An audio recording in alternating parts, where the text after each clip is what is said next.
You know, what I love about Python is it makes everything so easy, especially dealing with strings.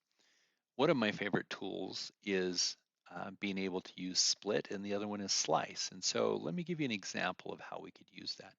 Let's say that we have just a string like this date time object. And we'll just use this as an example. Let's say that I have it in this format, but I want to change it, right? So let's pretend that I want to have it look like something like um, 03. So that's the month, the day, and then the year. Oops.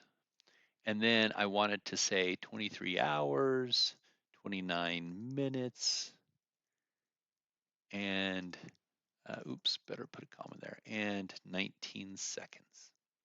And let's say that I don't want the milliseconds here. Well, one of the nice things about using slicing and splitting is that I can take this string and fairly easily get this format out of that.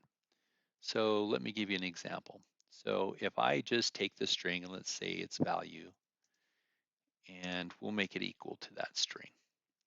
Well, one way I can do this is I can split out this string, this part of the string, by splitting out the space, right? So if I want to say date equals, and then I'd say value dot split, and I'm splitting on what? The space here, right? And if I print date, what I'm going to get is a list. There we go, a list of the two items split on the space, right? So here's the first item of the list, here's the second item of the list. Well, one thing that's really nice is this output, I can then just slice it and say, well, I just want the first element of that list.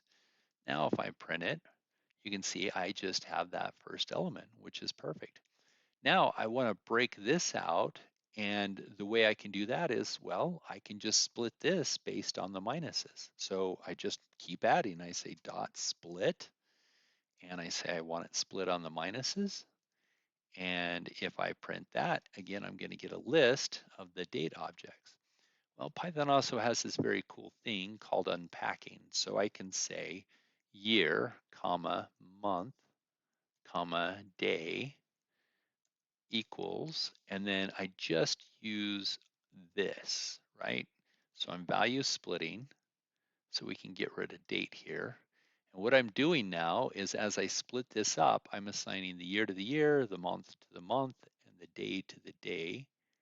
And I can just show that worked by printing those, month, comma, day. And if I print that, there you go. It's split up.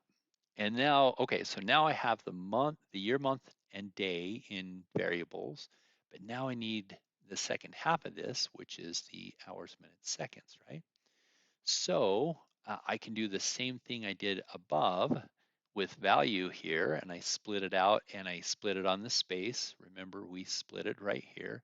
But instead of taking the first element, which is the date, I can just take the second element, which is the date time. Remember, Python starts counting at 0. So the second element, of course, would be 1. So if I want to say time equals value dot split, and again, we're doing it on the space, and then we're going to do the first element, right? So if I print time, there you go. So I have the second element, but I don't want this extra bit on the end. So one thing I could do is I could split it again, right? And I can split that on the period, and that would give me a list of two items.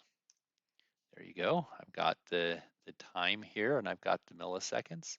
So in this case, I want to take the first item. So I'm going to just do a split of 0. And if I print that, there you go. Now I have just the minutes, hours, minutes, and seconds. So in like manner now, if I just split that again with a colon, that's going to give me a list of those 3 elements. There you go. And just like above, I can unpack that, right? So I can say hours, minutes, seconds equals, and then I can just take this